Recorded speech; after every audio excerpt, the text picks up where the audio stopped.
There she is in all of her sexy orange glory.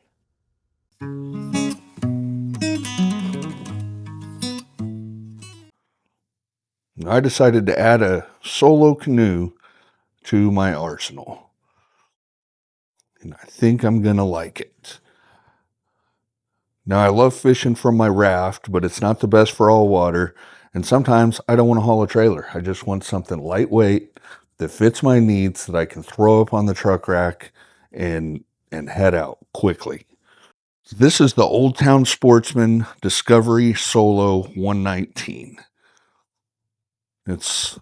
They call it a hybrid canoe kayak. It's definitely more canoe than kayak. The only thing kayak about it, I think, is the gunnels are trimmed, I think, 1 inch, and the seat is super, super low, just like a kayak. I'm hoping that I like it. It seems like a pretty nice seat.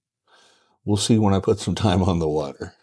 It's 11 feet, 9 inches long, weighs 56 pounds, 32.5 inches at the beam. Total weight capacity is 354 pounds, and usable weight capacity is 298 pounds. And that should do me just fine. Although I could use to drop a few pounds just to make the thing a little quicker, I'm sure. As far as features go, it does have some pretty cool fishing specific stuff. I bought this boat from Dick's Sporting Goods. Now, I don't have a Dick's anywhere near me, so I did have to order it and have it shipped. Now, the purchasing experience through Dick's, as well as the customer service experience, because I did have to reach out to him, was outstanding. I placed the order one day. 2 days later, it was already on the road and I had tracking information. The trucking company, however, they used AIT Worldwide Logistics. It was an absolute nightmare. They had the boat for well over a month before it got to my house, and it involved a bunch of calls to Dick's, attempted calls to them, never actually got a hold of a person. And then the boat did come in with some damage. I won't point out all the little stuff on the hull. There's just little dings. I don't think anything that's going to affect it. The one irritating thing is it must have taken a hell of an impact somewhere near the front, because this front end cap is absolutely hammered, as you can see. At first, I'll take it out like this, but I really need to figure out a good way to fix that, because I know looking at it is going to drive me crazy. So if anybody has any ideas, this little piece, if you can see that, is broken.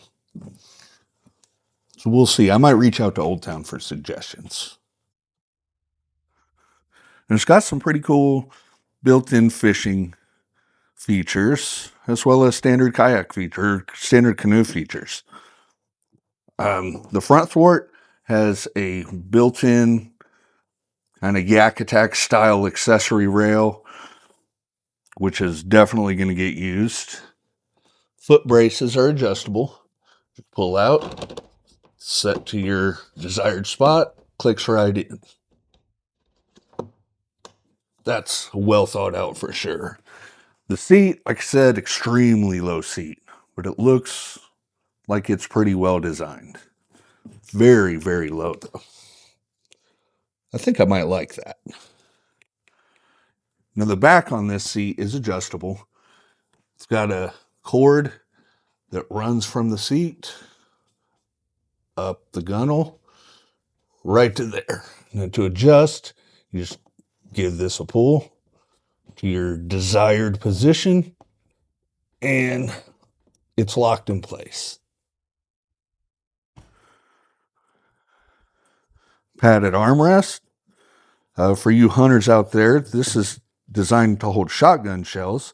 I'm not a hunter, so I will probably put a magnet in here and use it for used flies when I change out. It's also got 3 drain holes drilled in there.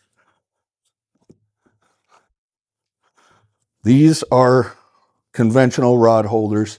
You can't paddle with a rod in there, but you're supposed to be able to put it in there, and it helps you out when you're either landing a fish or when you need to retie.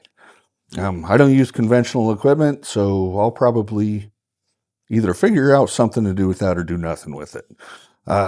Tool tray or tool slot, I don't think I'll use that either, but you never know, I might.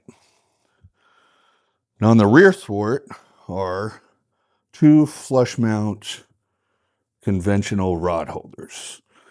I plan on removing these. As you can see, I already took out the screws and putting in some Scotty fly rod holders. Let's go ahead and get this thing set up for its first outing. So I'll start with the rear thwart. I'm not going to get too long-winded about this. I've already kind of pre-done everything. So it had two flush mount rod holders. Well, I wanted to go from two conventional rod holders to two fly rod specific Scotty rod holders. Not too hard to do. First, removed these. I was able to use two of the existing holes and just drilled them out with a, what size? 3/16 drill bit. And then two additional holes. So only one of the holes from the factory is left open, and I'm cool with that. Now I did have to switch to a longer screw to accommodate this base. I don't remember what the length is, but I switched to machine screws instead of the wood screws, and lock washer, and then on the bottom I'll use a slightly larger nut just for a little bit better distribution.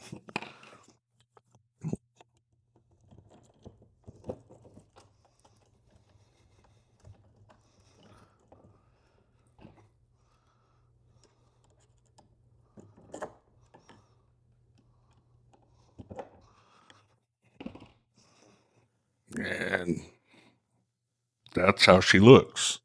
I think pretty good. So in the front, I'm going to add another Scotty fly rod holder. Now luckily up here we have the accessory track. So I'll slap this base in.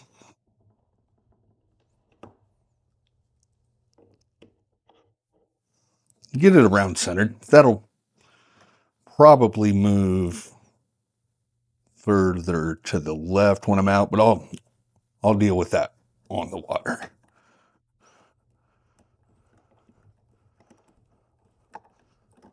Tighten up the base.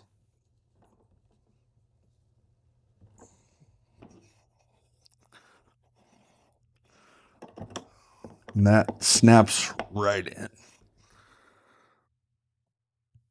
Now, I won't use it in that position very often. What I like to do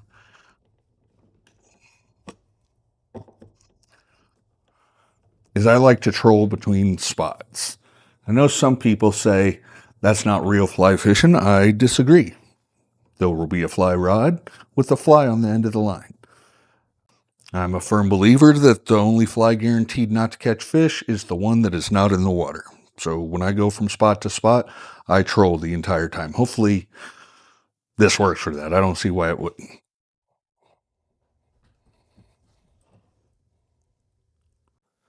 And of course, all of these modifications are subject to change. I'll get out on the water a few times and there'll be things I like and things I don't like, and we'll go from there.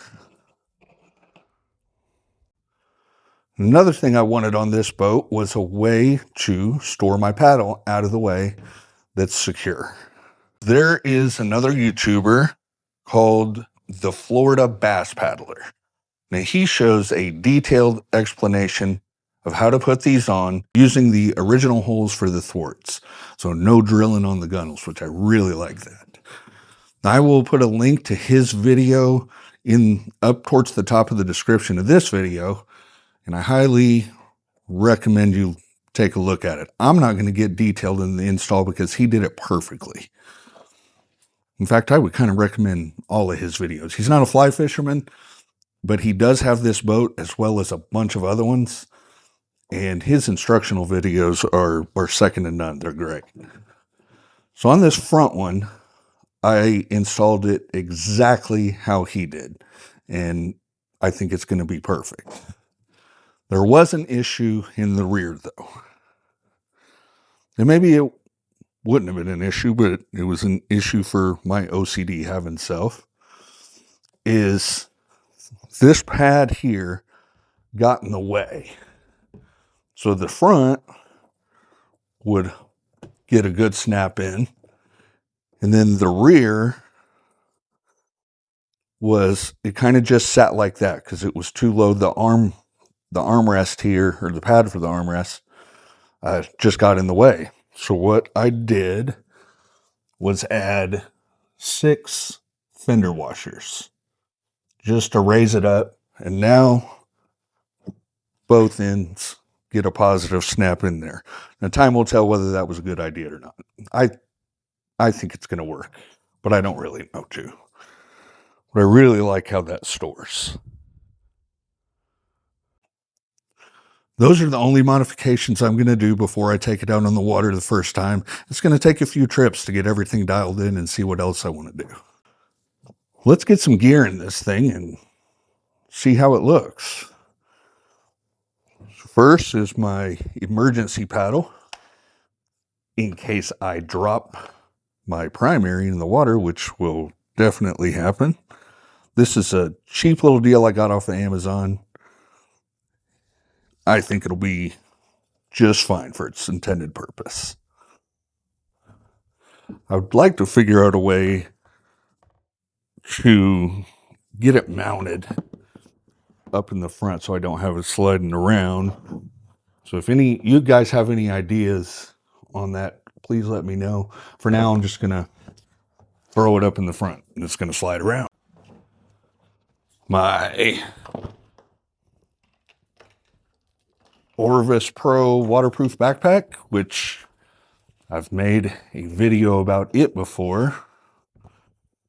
And that's got everything I need in it. It's got some snacks, clothes, tools, all of my flies that I need for a warm water trip, since that's the next one I'm going on. That, of course, changes by the trip. And I'll have that right in front of me for now.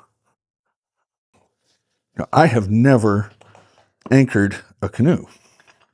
So I bought this grapple style 3.5 pound anchor.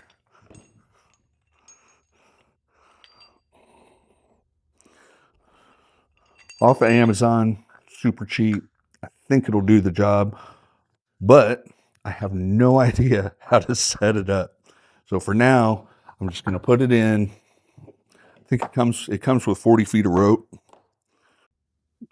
Yeah, I have no idea how I'm going to set it up. So again, you guys have any ideas there, please let me know. I don't want to add a pulley system, and this end cap, damaged end cap, is kind of flimsy. So I don't really want to mount anything up here. That would be the ideal, but I really don't want to do it to this boat if I don't have to. We'll throw that in there and figure that out when we're out there. Throw my Yeti Hopper Flip 18 for cold snacks as well as drinks. I think that's gonna, yeah, these are gonna clear that perfectly. Nice, I was a little worried about that. This, made by Northwater, is a combination baler and throw bag. I'm sure the throw bag works fine. That baler I'm a little skeptical about, so I'll get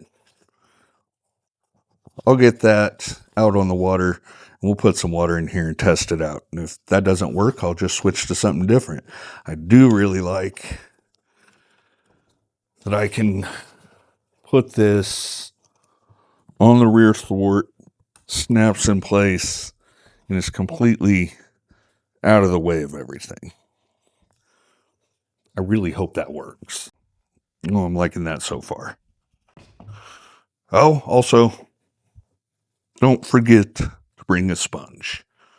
It's a canoe, not a kayak, so there's no scupper holes. This thing's going to get water in it. It's going to drip off your paddle. If you get any rain, it's going to rain in the boat and have nowhere to go.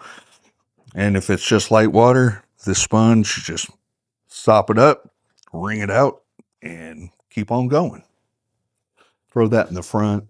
I think I'm going to come up with some kind of a bag to attach up here where I can keep this and some basic tools in, but I'm not in a huge hurry to find it. I think it'll be okay having loose stuff for now. I have not worked up a good solution for net carrying yet. That again is going to be something that's going to have to be dialed in when I'm out on the water. But for now, I think I'm just going to lay it here. I generally always net with my left hand. Yeah, I think that'll be okay as a temporary measure. Now, if I'm keeping fish, I have another, I forget what it's called, but it's a bag cooler. It's also a Yeti, but it'll fit in here sideways. And that way I can keep, I can have ice to keep fish on. Most of the time I'm catch and release, so I won't have anything back there. And in those cases, this net will be free to do its thing. I could try to, no, that's a terrible idea. We'll just start with this and figure it out as we go, like I do everything else. Well, that's all I've got for the initial setup. I'm pretty excited to get this thing out on the water. Hopefully that happens this weekend, and hopefully my next video is me with this out on the water. It's going to have to be early though, because we are in a long run of 100+ days here in the Texas Panhandle. Although I'll be fishing in Oklahoma. Oklahoma's only 4 miles from where I live. So, well, thanks for watching this video, and I hope you tune in to my next one, which should be this thing out on the water. Well, have a good time, and I hope to see you out there soon. Thanks.